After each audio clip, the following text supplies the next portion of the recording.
Good morning, everyone.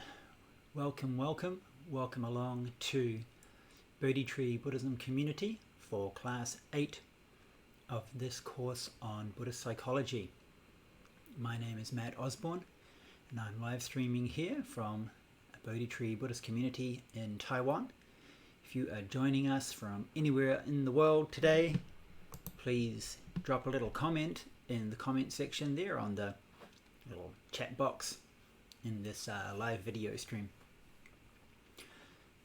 Today is class 8 of this course. As I said a couple of weeks ago, I think originally we were going to have 6, but due to a whole bunch of different circumstances, I decided to add on a couple more classes to this particular course before we have a break and then start with whatever new topic we have in the future.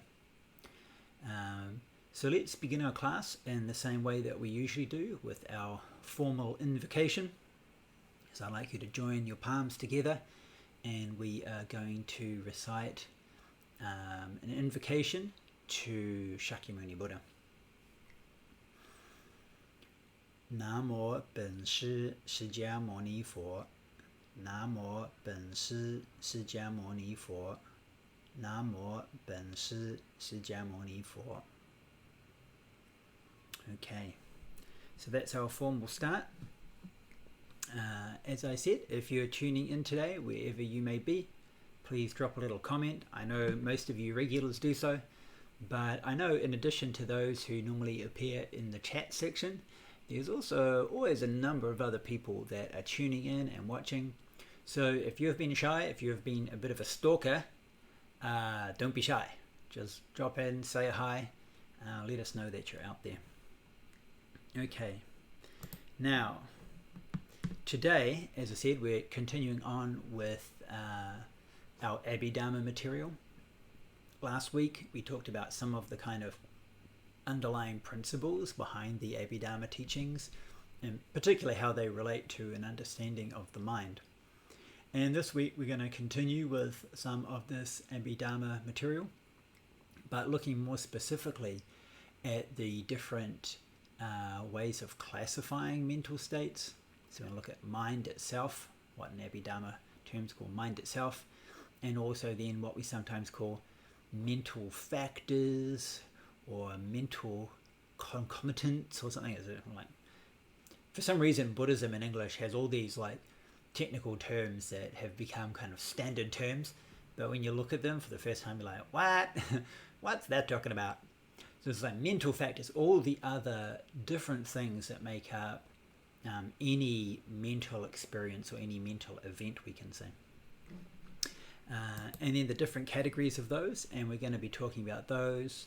Now there's a lot of them, so, and the PowerPoint today is just kind of like these lists of things. Okay, the PowerPoint's pretty dry, pretty boring, and we'll be talking about some of them. We won't really have time to go into like each and every one in like full detail, but we'll look into them. We'll look into the general categories as well, because the categories that they fall under are also really important for our practice, for us to be able to identify like certain states that are wholesome states or unwholesome states. That's like one of the biggest things we need to know. And then there's also other states that not necessarily wholesome or unwholesome, but in different circumstances they might be, and this kind of thing. Okay, I see we've got a couple of comments in here already. We've got Suk E1, hello, thanks for joining us there, and Anjali to you as well. Tin Mei Fang, good morning to you as well. Stay safe. You stay safe too. I hope everyone's staying safe. Wow, we've been saying this for a few months now, huh? Different places in the world, things sort of up and down, get a little bit better, get a little bit worse. Good morning. Hello to Mika there, and GW, good morning as well. Good to see you're all tuning in, and I hope you're all safe and well this morning, wherever you may be. Okay, let's then move on to putting up the old PowerPoint. It's just kind of, like I said, there's a lot of bullet points of these different mental factors. Okie dokie. So, what do we got here?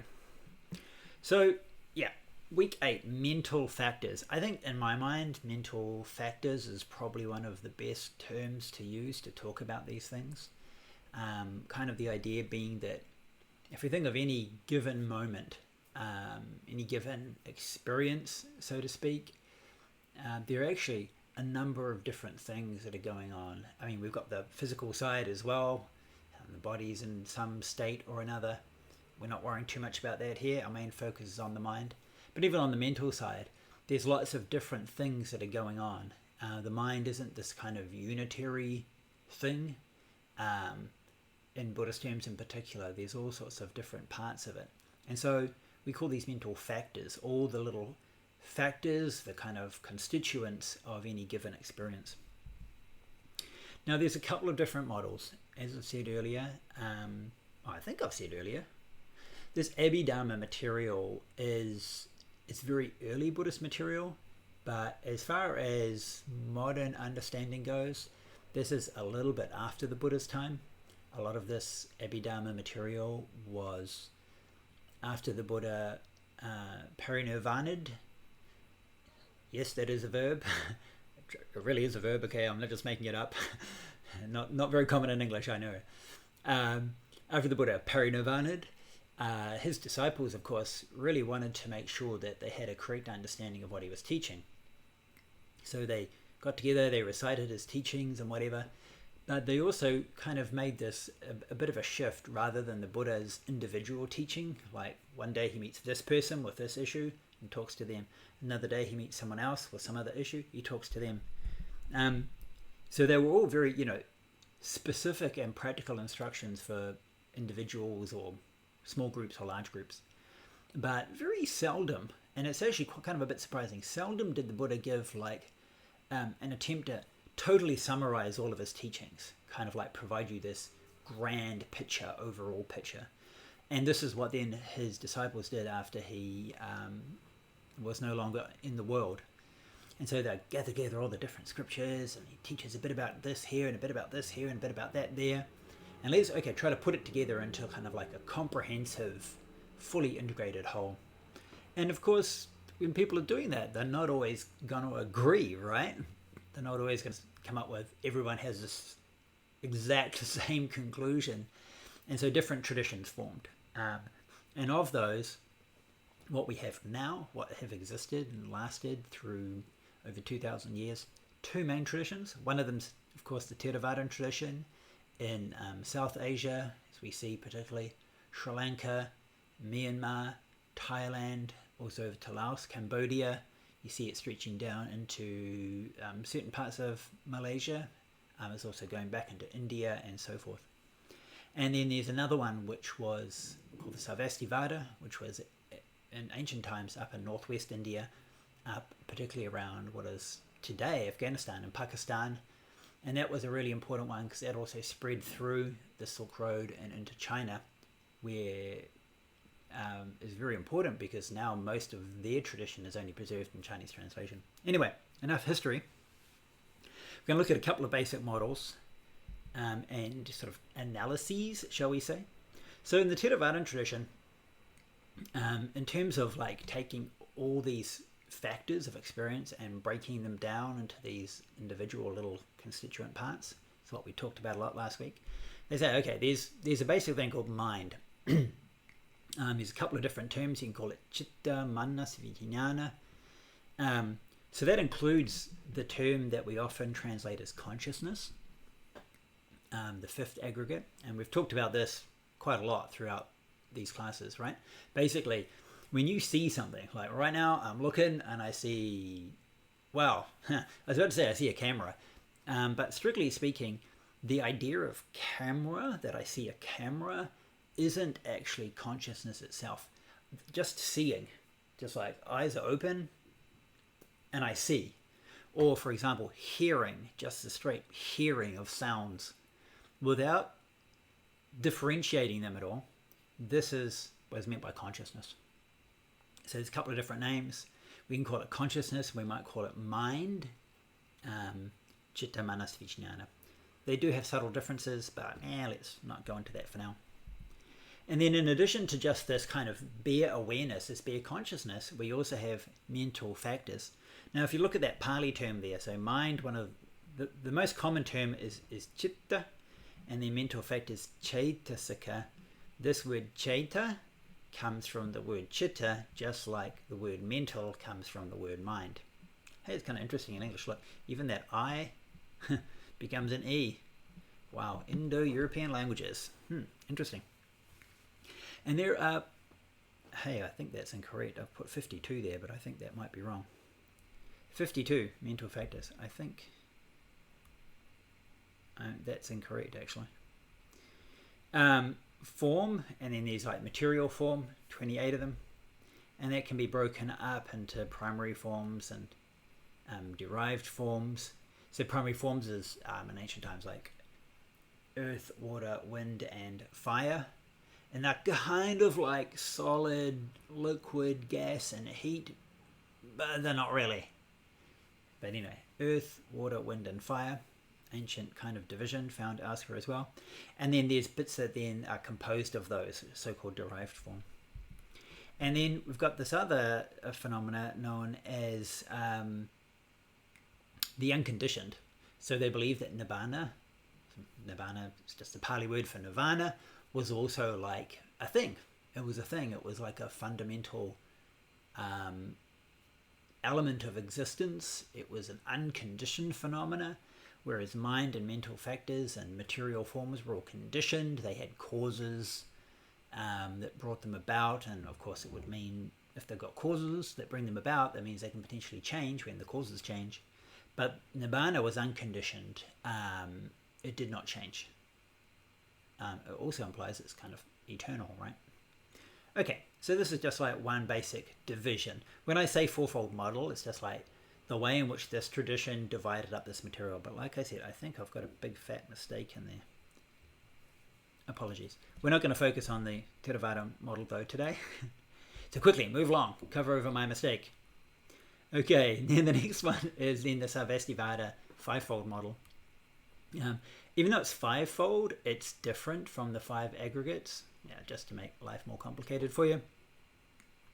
And as I said, this tradition began up in the northwest, in what is now like the kind of Afghanistan, Pakistan, and even like the Kashmir area, that up there in the northwest corner of India. That area, it used to be hardcore Buddhist territory up there.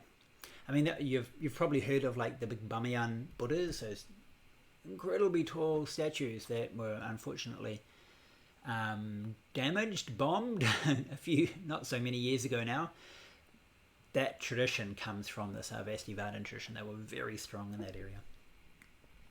So how do they divide things up? They said that there are basically 11 types of material form, so including like the earth, water, wind, and fire, and so forth. Not our focus. Mind, they also thought, like mind, there's just basically consciousness is just like one thing. Okay, so like when I'm seeing, that's a mind. That's a mind or a consciousness. That's a chitta or a vijnana state. Of course, when I say it's one, it doesn't mean that like, you have to be very careful. Remember, we've still got this idea of like impermanence. So when I'm seeing now, and then I'm seeing now, and then I'm seeing now, so separated in time, those are actually distinct and different states of mind. So it's not that like there's one mind and it's like this eternal mind that's just the same mind as I continue through time. It's like each moment of consciousness is a unique and individual thing, dharma, but they are all of the same type. They are all of this type of consciousness or mind. Knowing, basically, is the term. And then we've got the mental factors. Sanskrit words a little bit different. That's chaitasika instead of chaitasika. It sounds pretty similar, huh? Okay, 52 of them here in this tradition.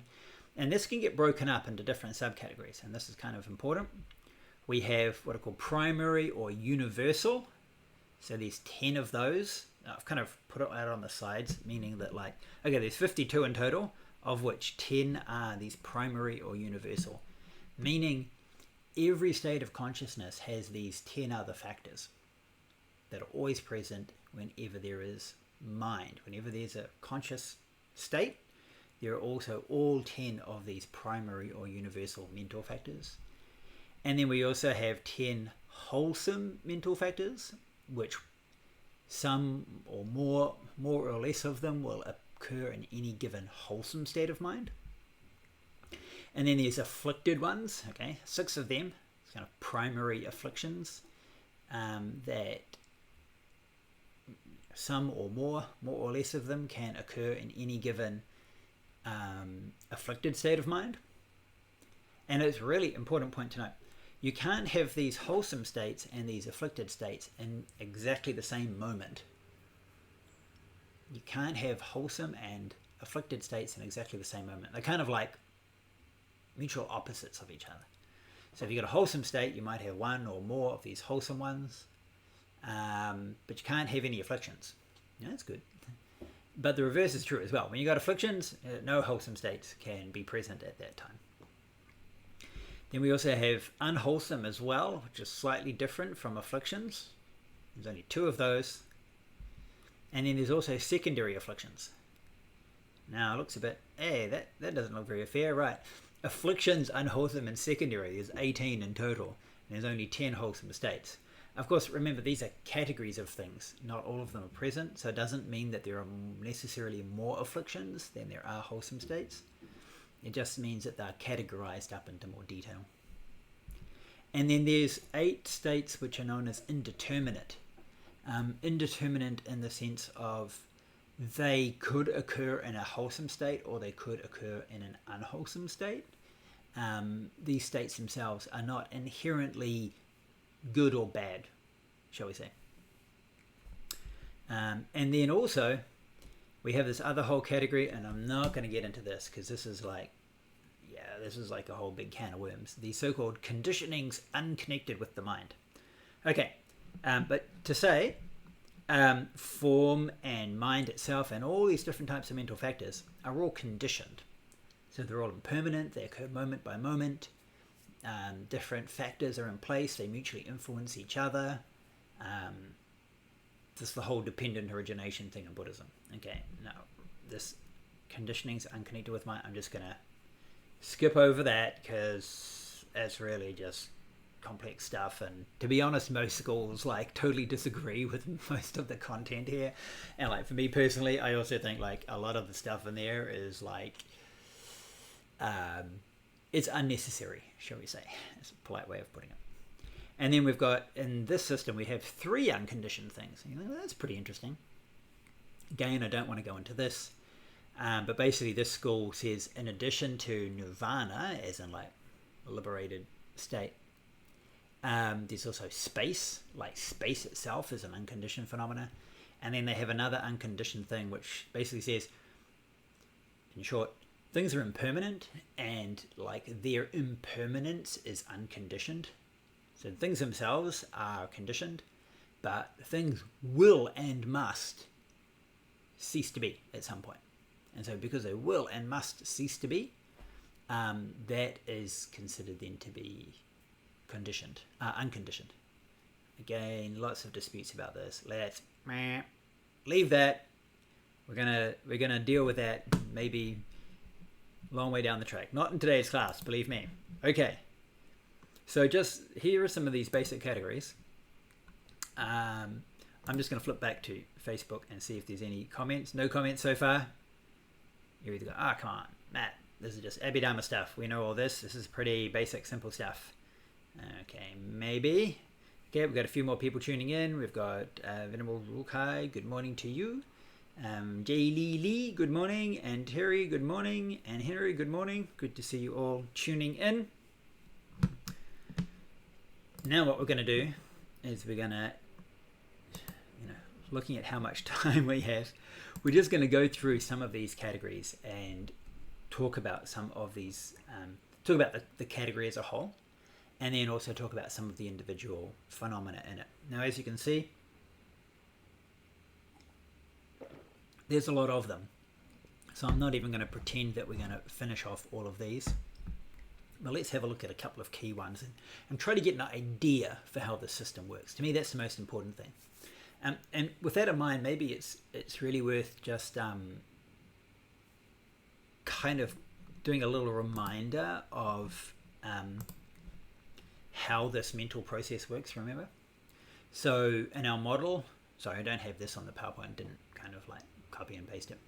So for example, if we're talking about seeing, so we've all got these eyeballs in our head, and we're assuming they're healthy eyeballs that function more or less okay.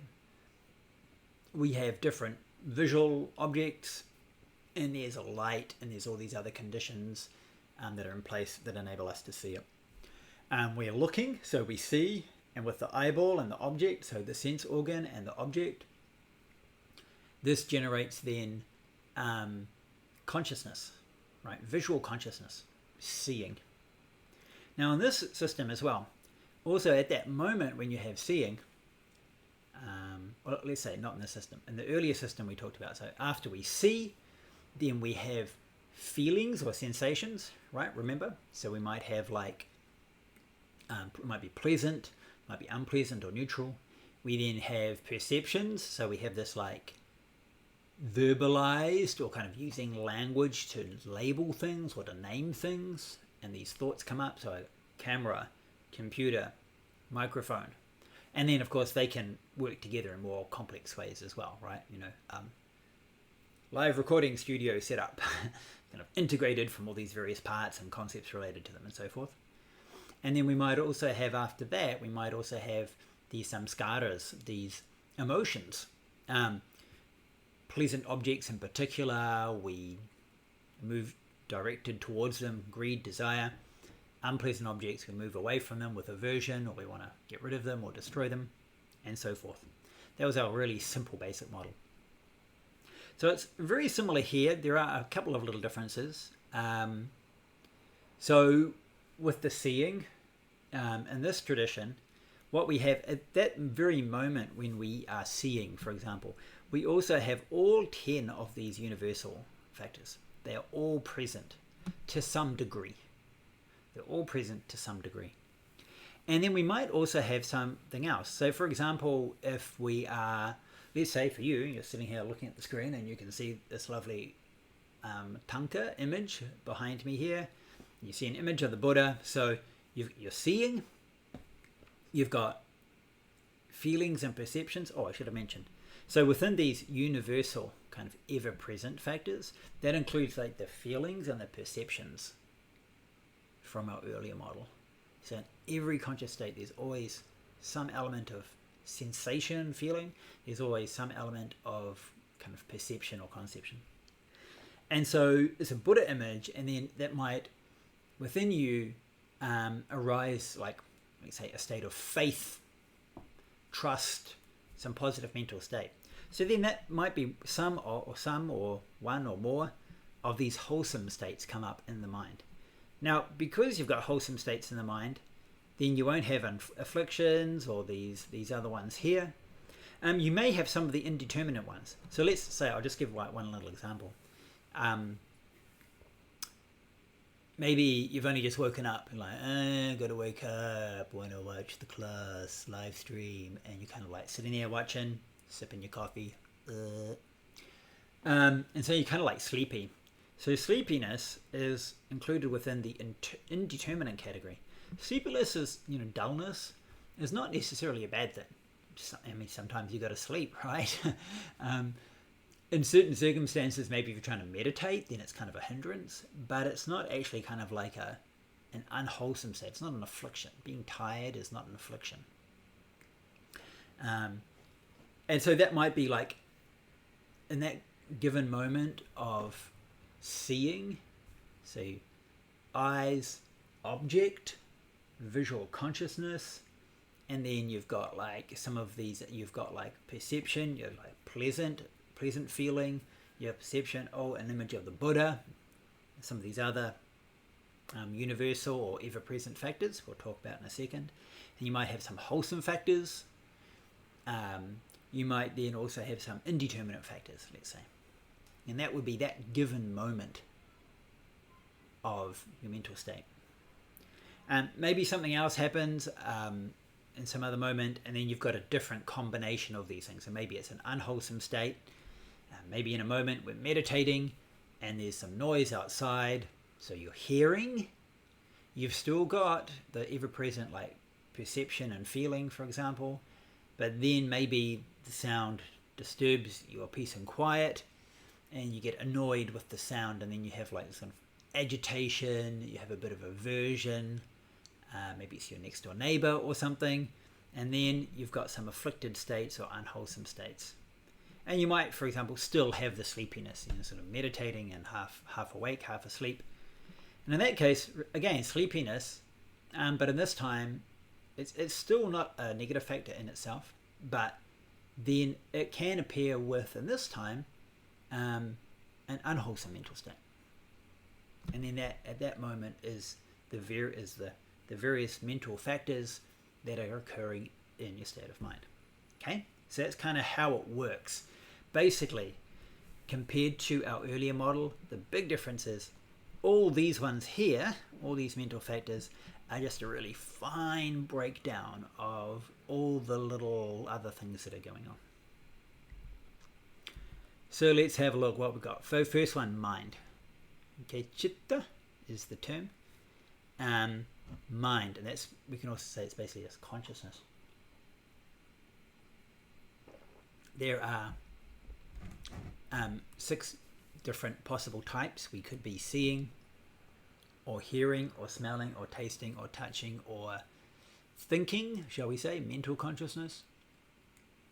And as I mentioned earlier, last week or the week before, in the Abhidhamma traditions, they actually only believe that one conscious state can occur in any given moment.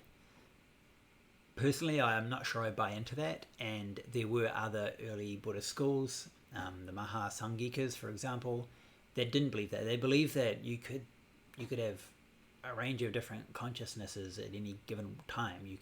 You could be both seeing and hearing simultaneously. But the key thing here is just chitta, consciousness, conscious awareness. We then have the mental factors here, mental concomitants. I copied this from another file. Okay, these are the different dhammas, the different phenomena, shall we say, mental phenomena. And then this first category here is our Mahabhumika Dhamma, universal dhammas. Not in Chinese. In Sanskrit, it's literally great earth, but earth here means like foundational. The foundational ones that are kind of ever-present, shall we say.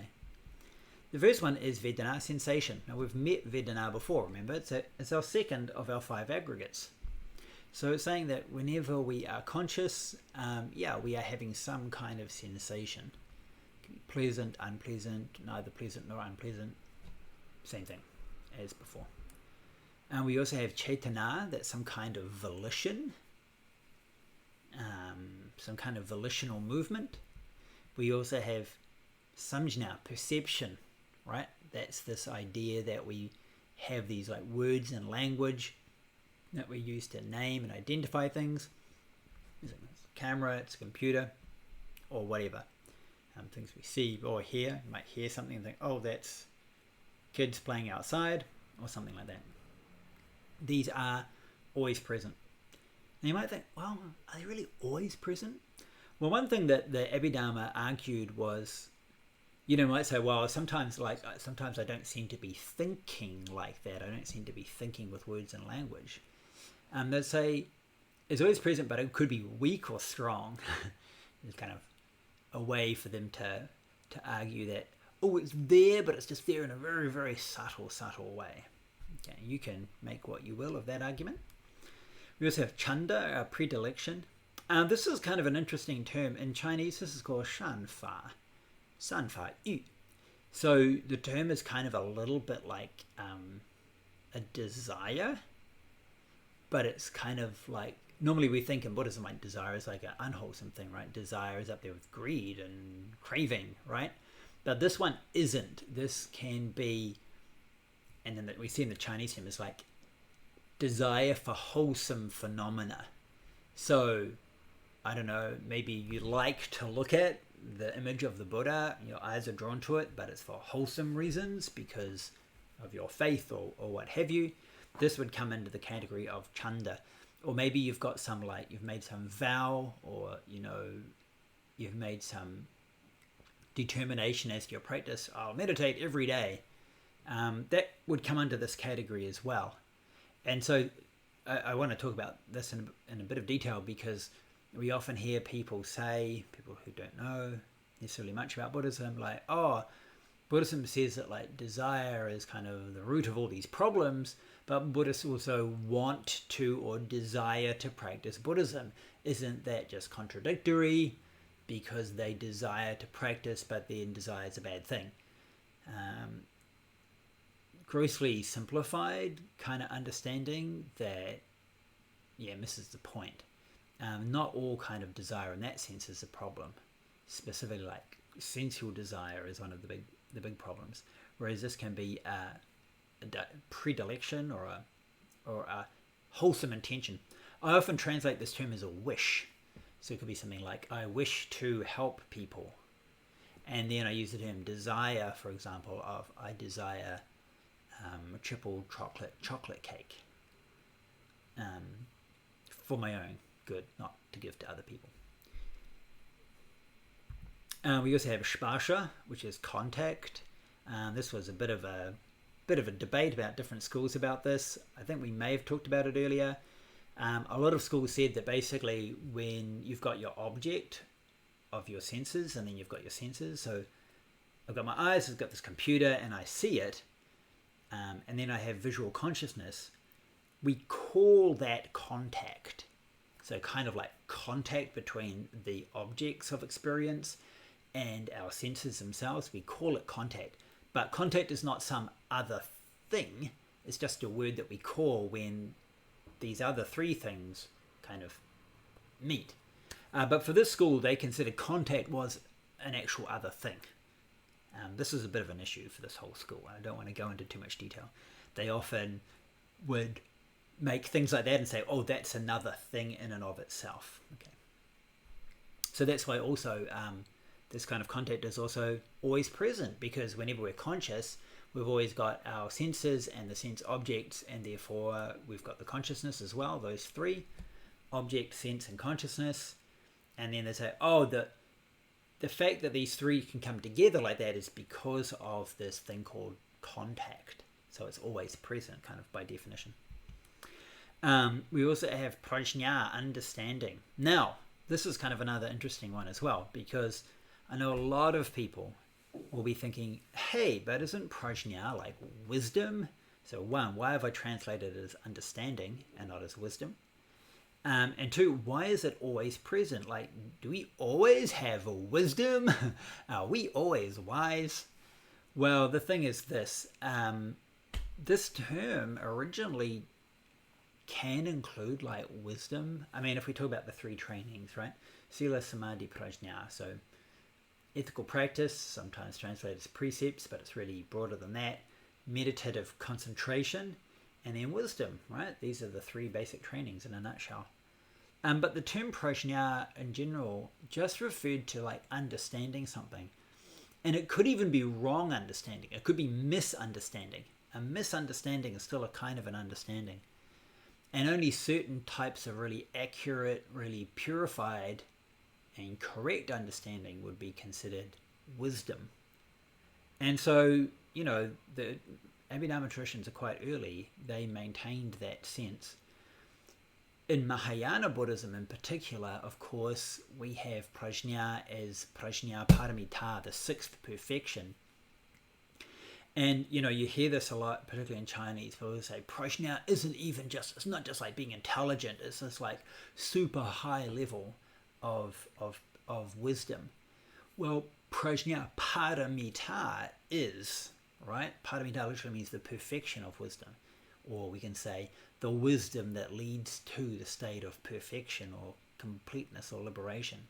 But not all prajna is like that. If I just look at this and I see, oh, this is a microphone, and I kind of understand how it works, that is in no way liberating. It might liberate me from technical problems during a live stream, but it's not liberating in terms of our existential problems, right? But that's a kind of understanding, that's a kind of approach now.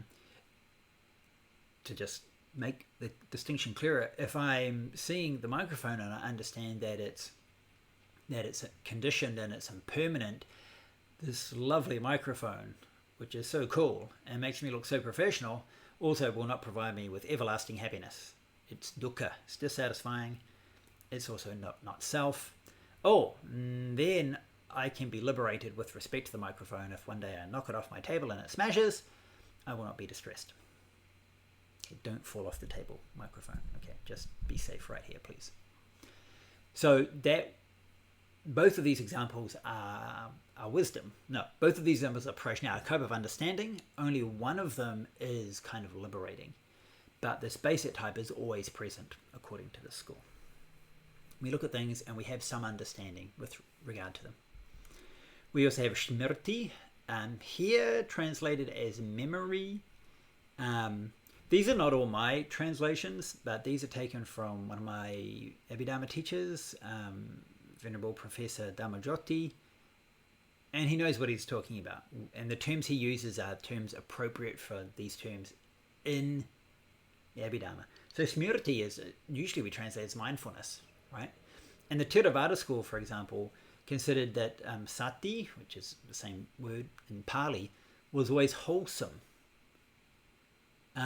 But, and they take it in the sense of like the 4 grounds of mindfulness, right? So they would always think, well, that's like something on the path, so that's always wholesome.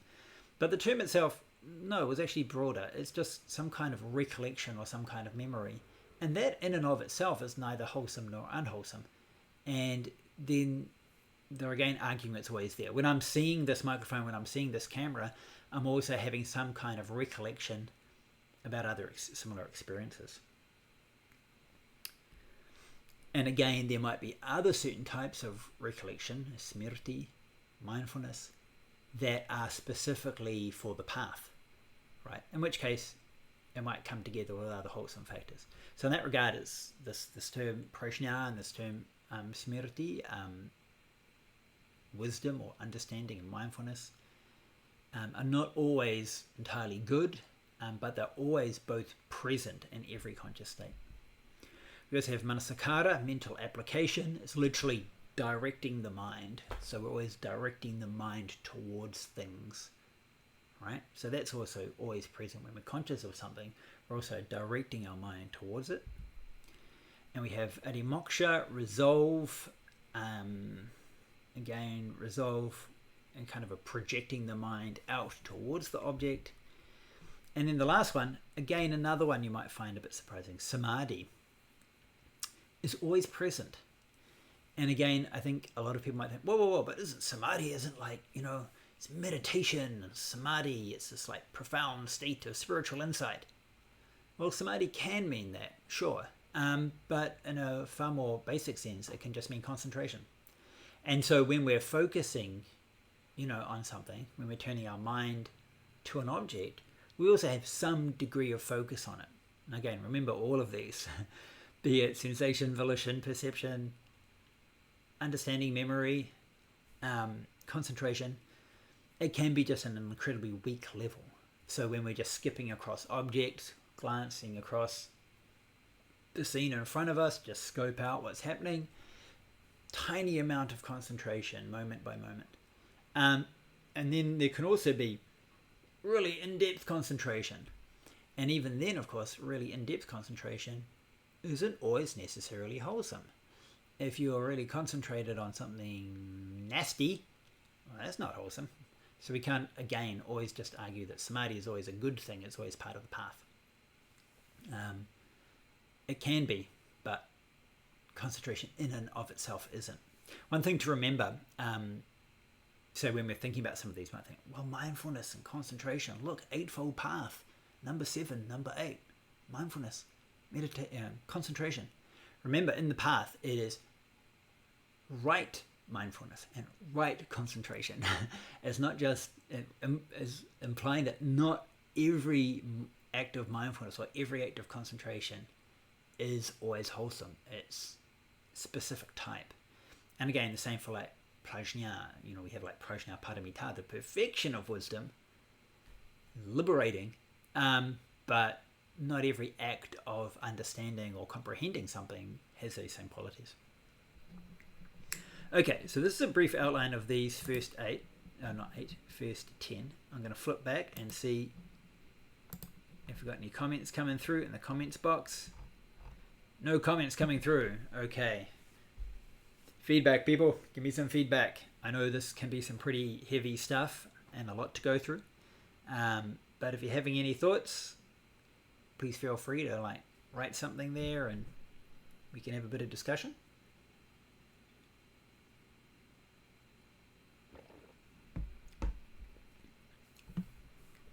Okay, the ones that we've just been talking about there are the universal dharmas. Sometimes we might call them like ever-present. Later on in the Yogacara system, they had very similar kind of division between all these mental factors, and they called these ones pianqing, just kind of like pervasive, in the sense of they pervade, they are present in each and every cognitive act. Again, remember, when I say they're present to some degree. Present to some degree. It might be more or less. And this is kind of interesting. I think this is interesting and it's worth just reflecting on some of these. Now again, like a few points I've mentioned, for this particular school, some of their classifications and whatever, weren't necessarily accepted by all the schools. And for me personally, I also think some of these are a bit unnecessary. So for example, contact is I don't think contact's a thing personally. I think contact is just a better use to describe a word we use when we talk about senses, objects, and consciousness coming together. And we just call that contact, but it's not a thing in of itself. But still just reflecting on these and just thinking, okay, well then in every state of mind, I'm always having some of these. I'm always having some kind of sensation, some kind of volition, some kind of perception. There's some kind of understanding, some kind of memory involved, some kind of concentration, for example. I find it very useful, very helpful. And one thing I particularly found beneficial was when I was studying this, back as a grad student, and weren't just studying in class. I also wrote a few essays about this kind of these divisions and mental phenomena. I found that when I would then be doing my meditation in that period, I found it really helpful. It seemed that I was clearer with what was going on in my own mind. And that's the very reason why I'm talking about it to you here today. Okay, still no comments coming through in the comments box, so I'm going to keep on going. These are the universals. What else do we have? Let's look at the next big category, which are the wholesome universal dharmas. So wholesome universal means that they are wholesome, but then they are always present in all wholesome acts. First one is shraddha, faith. We then have pramada, diligence. We have prasarabdhi, which is kind of calm mental suppleness, mental flexibility. Upeksha, equanimity. Hri, modesty. Apatrapya, shame. Okay, we'll talk about these in a bit more detail. Alobha, non-greed. Advesha, non-hatred. Avihimsa, harmlessness. Note that not just all three of these. A number of these are negations. We'll get to that in a second. So non-greed, non-hatred, non-harming. Virya, vigor. Okay, these are our basic 10 wholesome states. So let's just have a little look at these then. So shraddha, faith. I think faith is a kind of an interesting one to talk about. I see so often in English language materials this kind of very broad claim. Faith has no place in Buddhism. There's no place for faith. It's not about belief. It's all about wisdom. It's all about true knowledge. I'm sorry, this is incorrect. This is like really not correct, and it's not helpful either. Why do people say that? People love saying that. Say it all the time. I hear it so much. I think the main reason why we see it, and you see it a lot in English, so in Chinese, barely even hear such claims at all. I think the main thing is it's those that are coming from a Christian background in particular, particularly those Christian backgrounds that kind of just put everything on faith. So I don't want to get into the history of Christian thought, the difference of like, is faith alone enough for salvation, or do we need faith and works? So we also see this distinction kind of broadly between, say, the Catholic Church and the Protestant traditions, and a number of the Protestant traditions just basically had faith alone, right? So God gave his only son that whoever believes in him will not die but have eternal life, okay?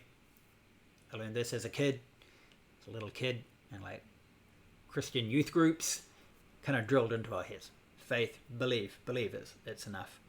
And so people from that background, which would kind of include myself, I guess, then go into Buddhism and see that the emphasis isn't on faith. And so I think people will then make this distinction, sort of like, oh, Christianity is heavily on faith, and Buddhism is more, kind of probably more emphasizes like wisdom and understanding. But then they kind of go a step too far, and therefore they claim there's no place for faith or belief in Buddhism. It's not about that at all. But no. Just look. Just people who make such claims, I wish they would study some Buddhism before they go around and try to make such big claims. You read scripture, you'll see faith has a very important role. And if we also look at things like, say, in the practice of the path, right? And we often talk about the Eightfold Path, but we know that there's more to it than that. It can be talked about in many ways. Another really important system is the so-called 37 factors of awakening, or 37 wings or aids to awakening. That in turn is made up of several different groups themselves: the 4 grounds of mindfulness, the 4 bases of psychic power, the 4 right efforts, the 5 faculties, the 5 powers, the 7 factors of awakening, and the Eightfold Path. Boom, boom, boom. 4, 4, 4, 5, 5, 7, 8. Add them all together, you get 37. So within the 5 faculties and the 5 powers, the first one is, bing, you guessed it, faith. So it's definitely there. And we also see classifications of holy people in Buddhist systems. One of them is a so-called faith follower. And the Buddha even says that of his disciples, you can make them into 2 broad categories: those who follow by faith and those that follow the Dharma, which kind of means those who follow by wisdom. And the ones who follow by faith are the majority. Most people who practice Buddhism practice it on faith. And so they have faith in the Buddha, they have faith in the Dharma, they have faith in the Sangha. They're the sort of people that when you go to the temple and some monk or nun says almost anything, they just say something, and the devotees are like, yes, Sifu. And then if you ask them, why do you think that? And they say, because Sifu said, because the venerable, the monk or the nun said, it's true, because I believe them. Very common. And we see the same thing in the Buddha's time. The Buddha telling his disciples, the Buddha had a cousin called Mahanama, who after the Buddha and some of his other cousins all left kind of palace life, and then he kind of had to take over as the ruler of the Shakyans. He was kind of like, probably a bit of a shock for him. The Buddha and all his cousins like go shave their heads, and then he ends up being kind of the head of the city and the head of that whole like clan of Shakyans. And so he was still very devout follower of the Buddha, and he said, sometimes I get so busy, all the things I need to do, and I can't keep my mindfulness of the Buddha. And the Buddha says, don't worry, just be mindful of me. Just think of me, and you'll be okay. He was worried that if he wasn't mindful, and maybe he literally says, what if I get run down by an elephant in the streets? Kind of like, not a not a common problem in 21st century, but apparently 5th century BC in India, this was something that was, a danger. And they said, don't worry, you have faith. You have faith, you'll be fine. You won't be reborn in a bad place. Faith, very important in Buddhism. And then it's put first of wholesome mental states. So I've gone, not a sidetrack, but I do want to talk about the role of faith in Buddhism because it is often misrepresented for those of us who are not coming from within strong Buddhist traditions. It has a place. Still, it's not the most critical thing. You start from faith, and then by working on your practice, you begin to see things for yourself, and then you can move away from just doing things out of faith and doing things because you see, hey, if I change my lifestyle and I practice good deeds, I become generous, I become kind, I learn a bit of meditation, my whole life quality improves. I know that not because somebody told me, but because I've seen it for myself. So they're claiming here that faith then is there in some degree in any wholesome state. We also have diligence. Now the term here, apramada, it's the negation of another term, pramada. Pramada is kind of interesting. The mad, the M-A-D, this is how I remember it. It's like mad in English. Mad. Kind of a bit crazy. Not really crazy. It kind of means to be like heedless. There's a famous verse in the Dhammapada, kind of like people who are heedless, people that are negligent or a bit reckless in their lifestyle. It doesn't help our lifestyles. You can easily end up broke and poor without friends if we just kind of indulge ourselves all the time. So then apramada means diligence. It means, a bit of self-restraint and being a bit cautious, not just throwing ourselves into sensual desire, taking the time to do some good deeds and some good practices. These are things that come under the category of apramada, diligence, non-negligence. The third one, prasrabdhi, this is kind of another interesting one. This term is usually often related to meditative states. So those of you that have got a bit of meditative practice, and particularly if you've maybe gone on a long retreat, you might notice that, like a 7-day retreat, you start off and your body, start off first session feel good and pretty good, and then maybe like by the end of the first day you're a bit like, oh, I've been sitting up straight for so long, and my body is like a bit out of sorts and mind's a bit out of sorts. Keep on pushing through, and maybe after a couple of days, like your body, oh wow, I'm starting to feel really like relaxed. My body feels more supple. I feel my whole posture like really good, and your mind starts to become supple, or even the term like wieldy, in the sense of like, you sit down and you want to be mindful of something, or you want to focus on something, and your mind just won't do it. Like you want to focus on thinking about this and thinking about that, all sorts of crazy kind of, you can't work it, right? I want my mind here, focus here, and it won't do it. So prasrabdhi is a state where the mind becomes like calm and supple. Oh, I want it here, boom, I can put it here and it will kind of stay here. I want it somewhere else, boom, I can put it there and it will stay there. I can work it and I can shape it. And usually that's tied in also with, as I said, meditative states. Usually the mind is very fragmented.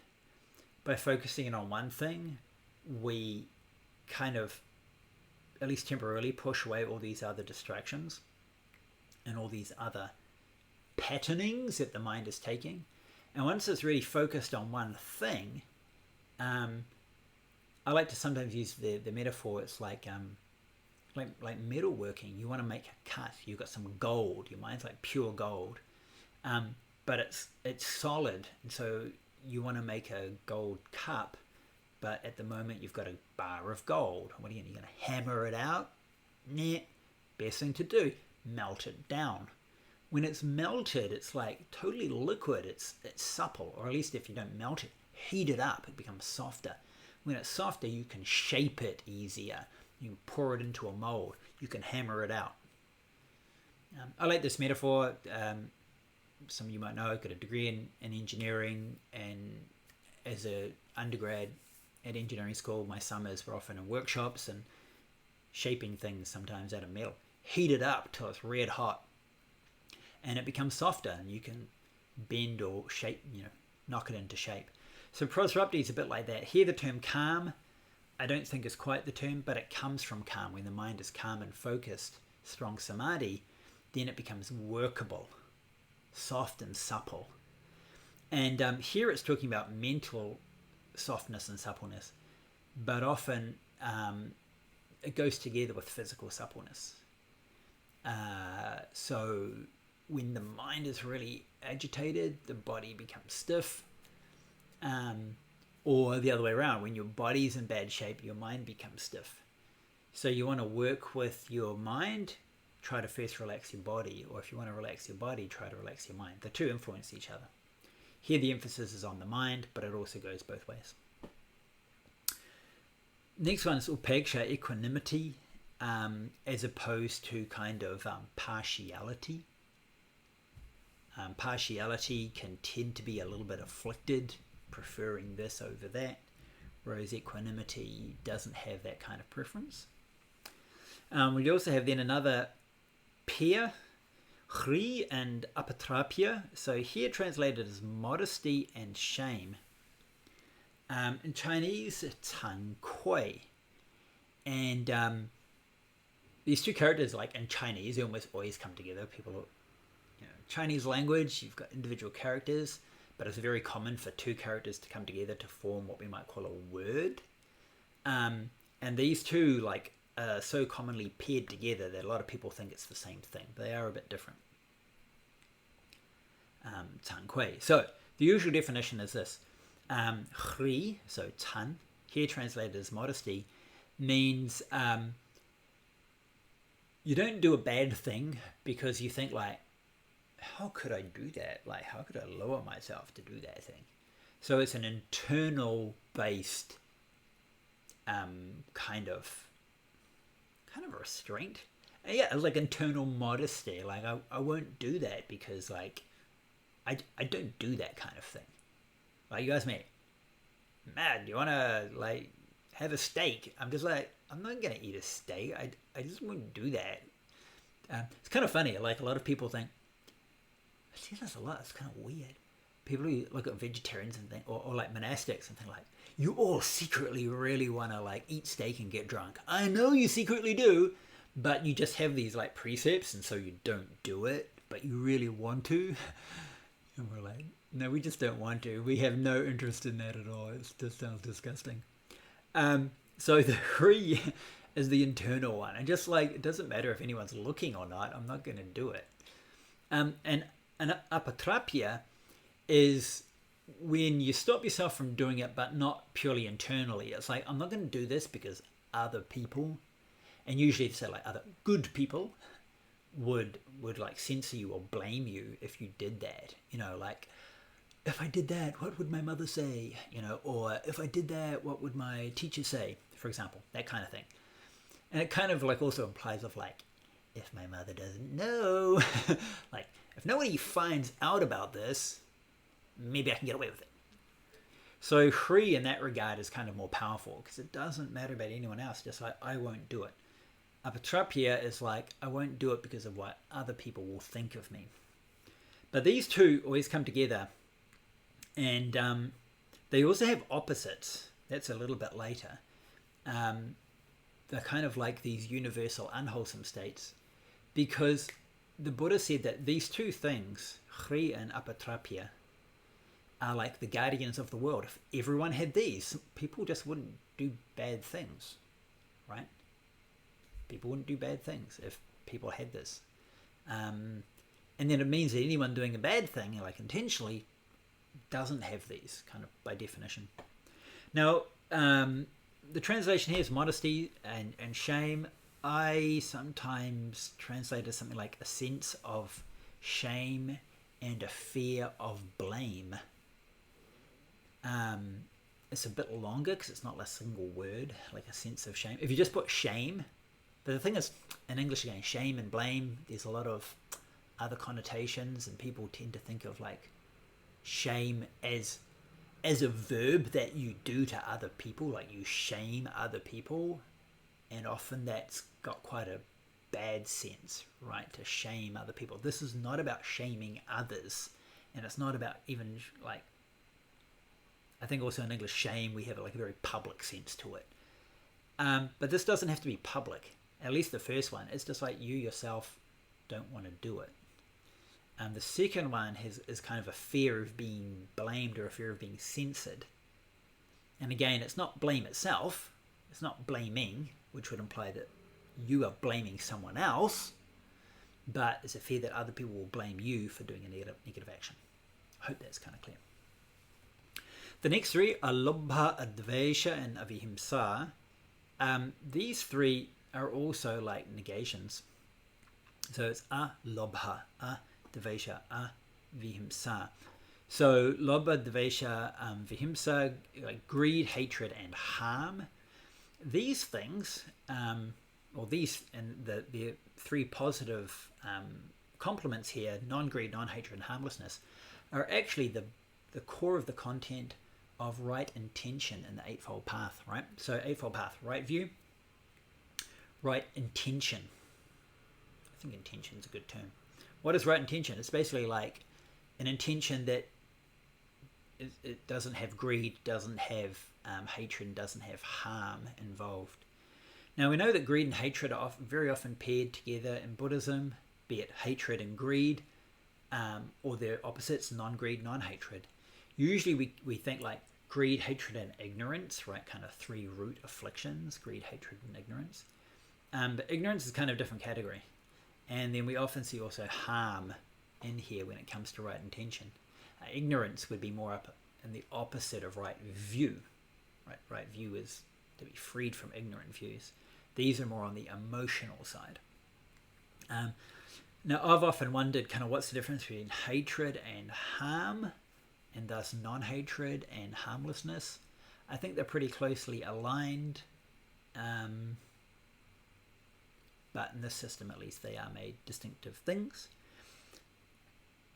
And of course, that covers a lot, to be freed from greed, freed from hatred, to be free from harmful intentions toward others. Wow, if we can keep that kind of state of mind, we're doing really well. We're doing really well. And then there's the last one, virya, vigor, energy, effort. We also know this in other systems like the Six Perfections. The fourth perfection is perfection of vigor, and we also know it elsewhere as well. It's a bit similar. There's another term as well, prahana, in the Eightfold Path, number 6, right effort. That's not virya, it's not the word virya, but the meaning there is pretty much the same thing. Pretty much means the same thing. So, of course, here virya, implies doing wholesome things. So you can kind of argue, well, why, is all vigor like wholesome? So it's a bit like, to me, I think like, well, what about like if you say like samadhi or concentration is not necessarily wholesome, because it could be concentration on a wholesome thing, or it could be a concentration on an unwholesome thing. So in and of itself, it's kind of neutral, and it depends on what you're focusing on. You could, I think, make the same argument here with vigor.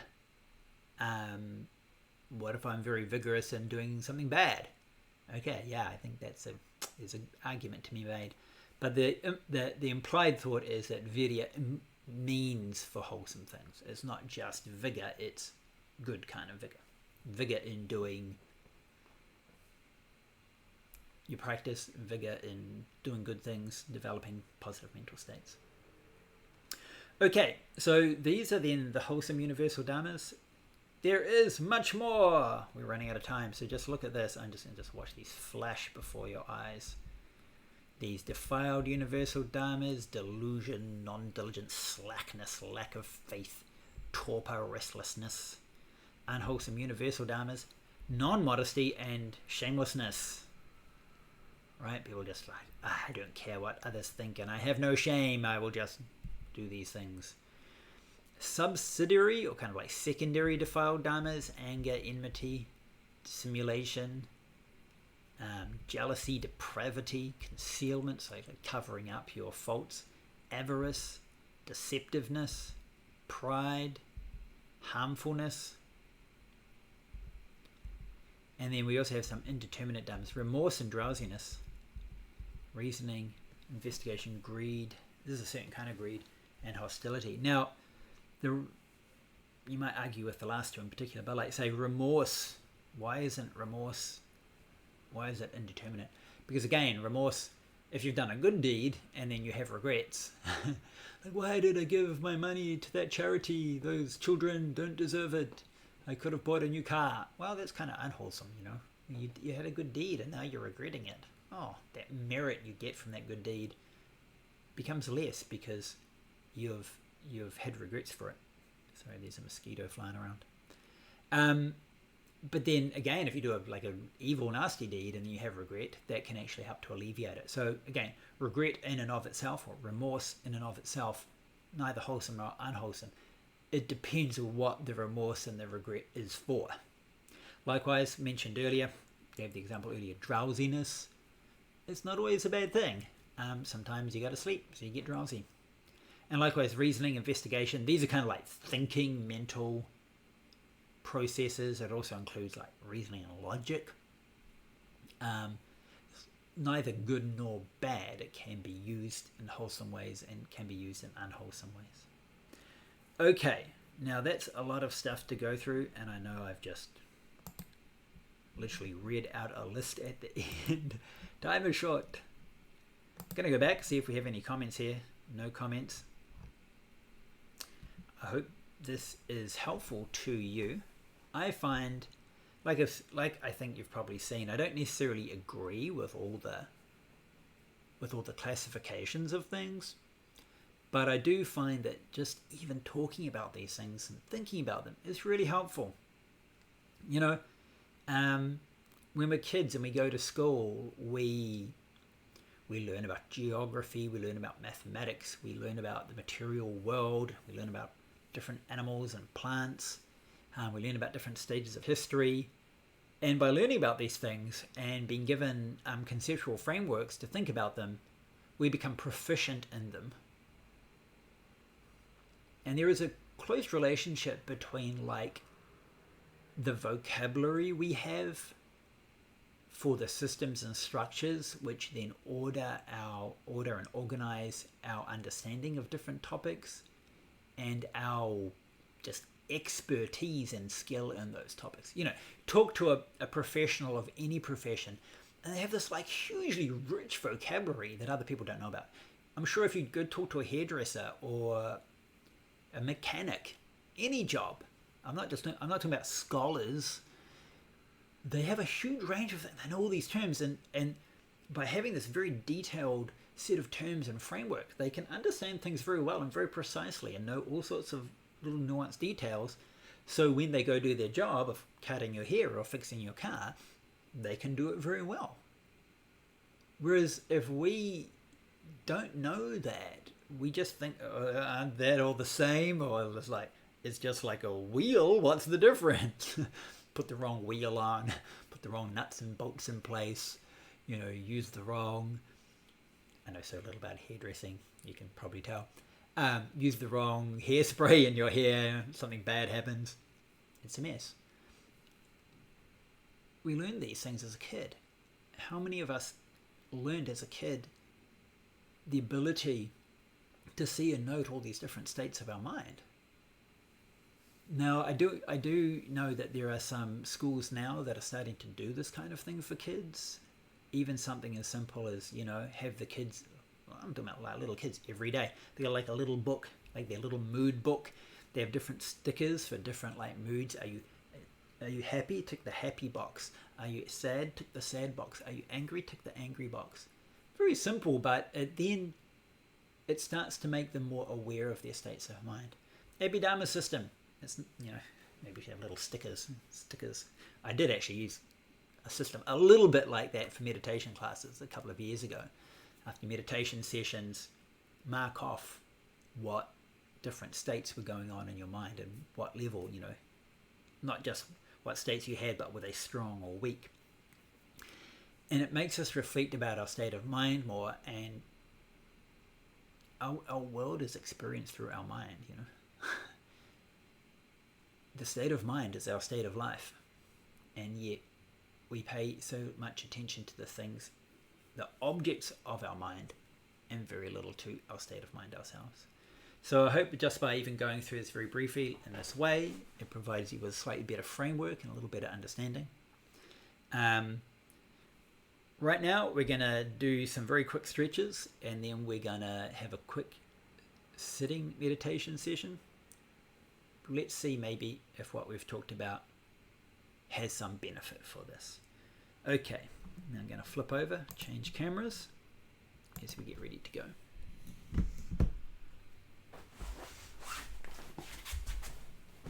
Okay, just our real basics. We've been sitting for a while today. We're just going to do ankles, knees, hips, and then spine and upper body. Putting your attention down into your feet, into your ankles. The other way. Get hands on the knees.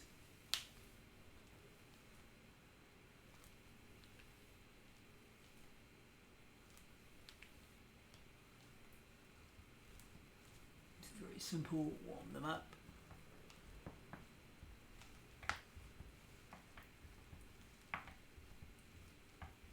Okay, up to the hips and waist.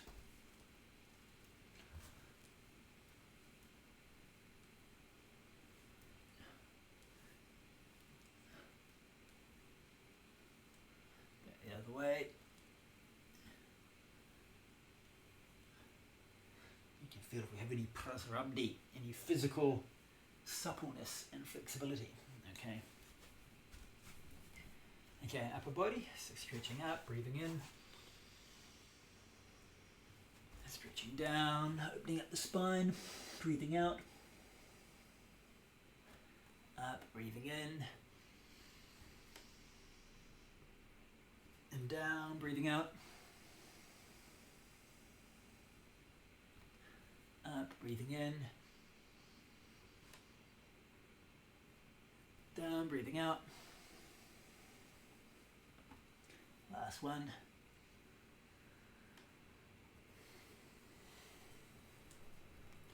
Okay, I'm just going to do the neck, side to side.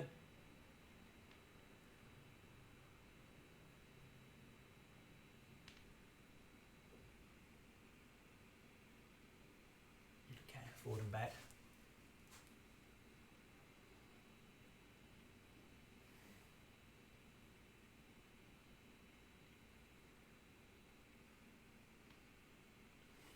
Okay, let's get ready to go.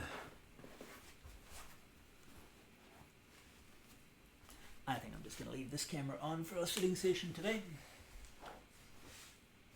Get comfy, everyone. I think you're on a cushion or on a seat. Get comfy.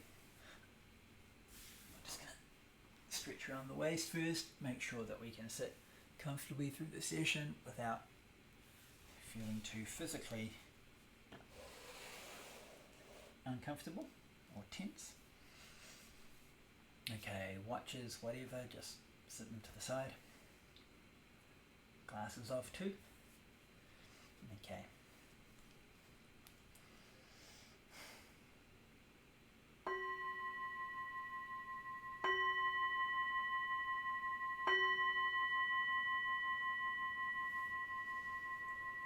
Couple of nice deep full breaths.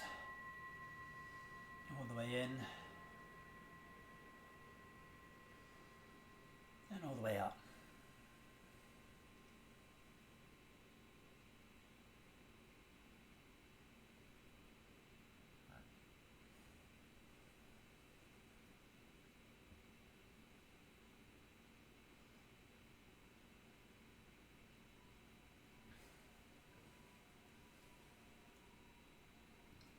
Mindfully breathing in. Mindfully breathing out.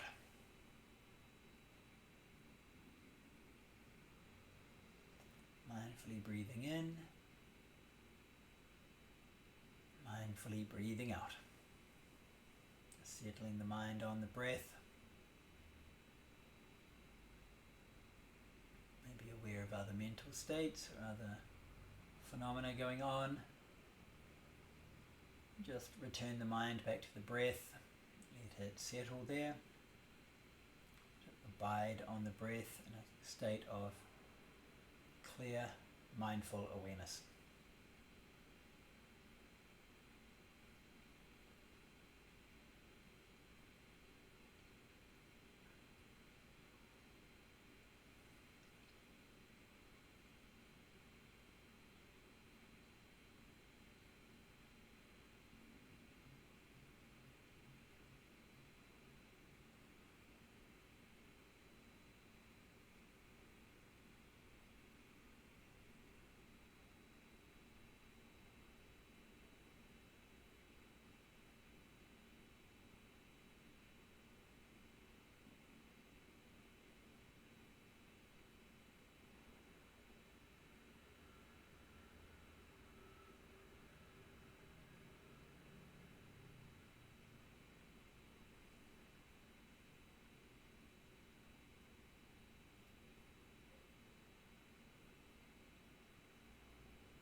Mindfully breathing in, mindfully breathing out.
Mindfully breathing in, long breath.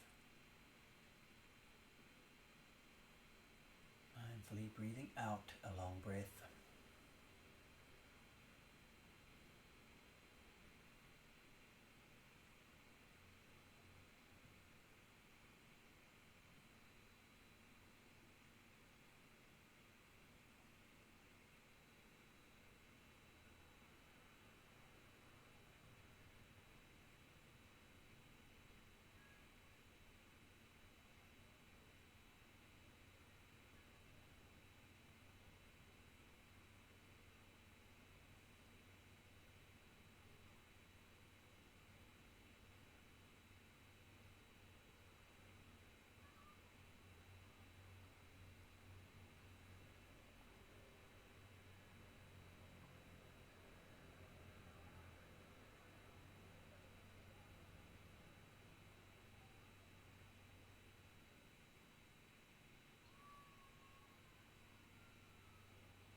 Mindfully breathing in, aware of the whole body.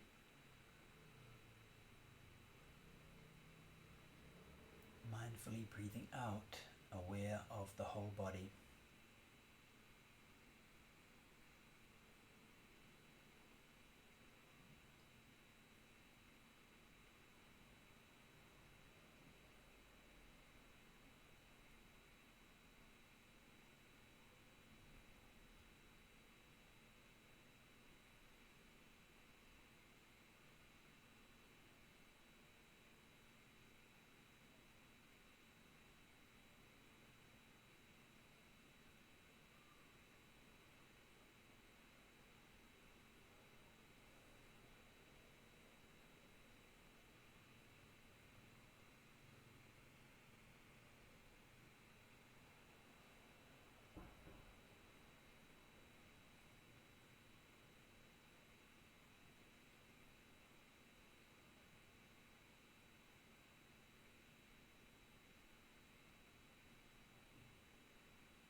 Mindfully breathing in, relaxing the whole body.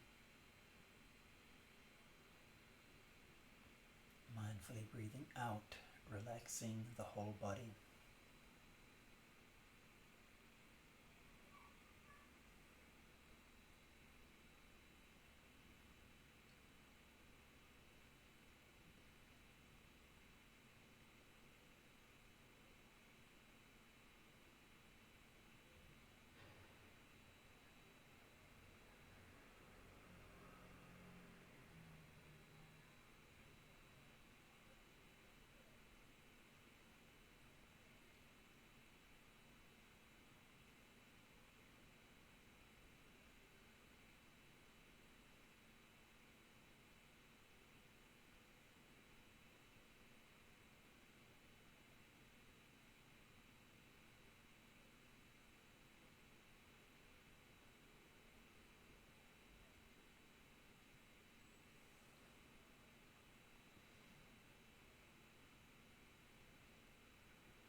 deep full breath in. Slowly exhale all the way out.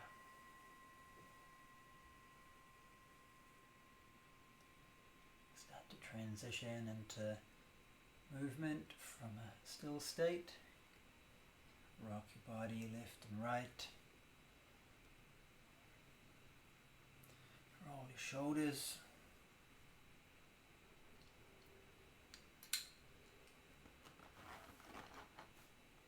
Stretch up.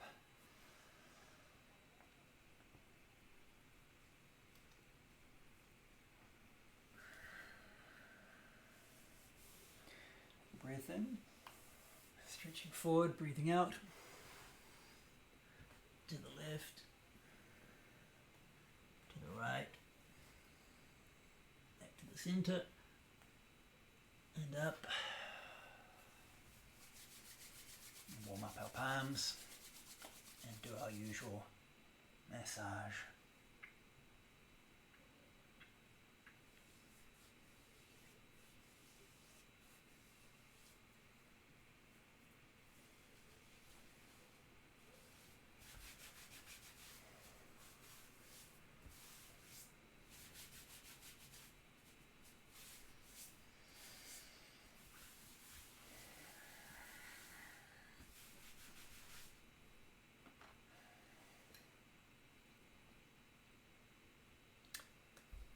Okay, how are you all feeling?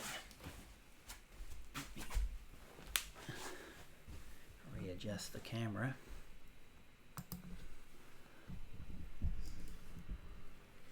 Okay, how are you all after that little session? I know it's fairly short there, but hope you're feeling well and good and refreshed, and this will be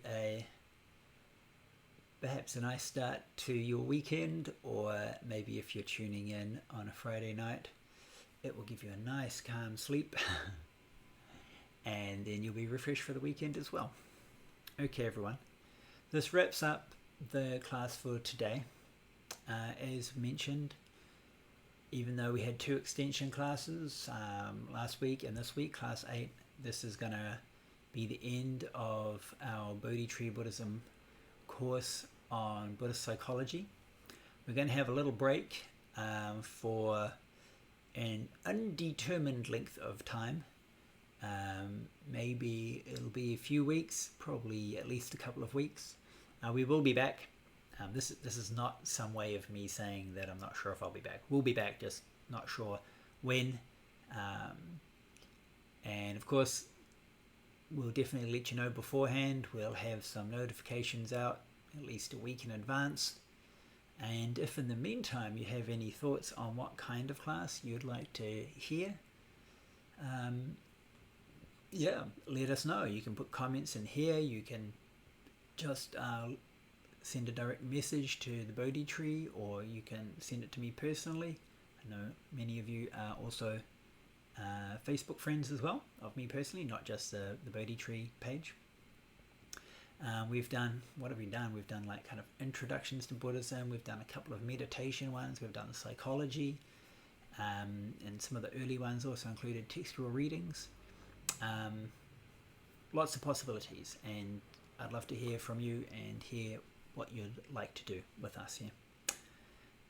So let's just wrap it up here. Oh, we need to finish off with our dedication of merit, don't we? So I'd like you to join palms, and we all recite together. I go to the Buddha for refuge, vowing that all sentient beings shall realize the great path and aspire to the supreme state of mind. I go to the Dharma for refuge, vowing that all sentient beings shall deeply enter the collection of teachings and attain wisdom like the ocean. I go to the Sangha for refuge, vowing that all sentient beings shall unite and lead the community in harmony without any hindrance. So thank you everyone. Wherever you may be, stay safe, look after yourself and look after those around you, and we'll be seeing you back within a few weeks, I'm thinking. Okay, take care.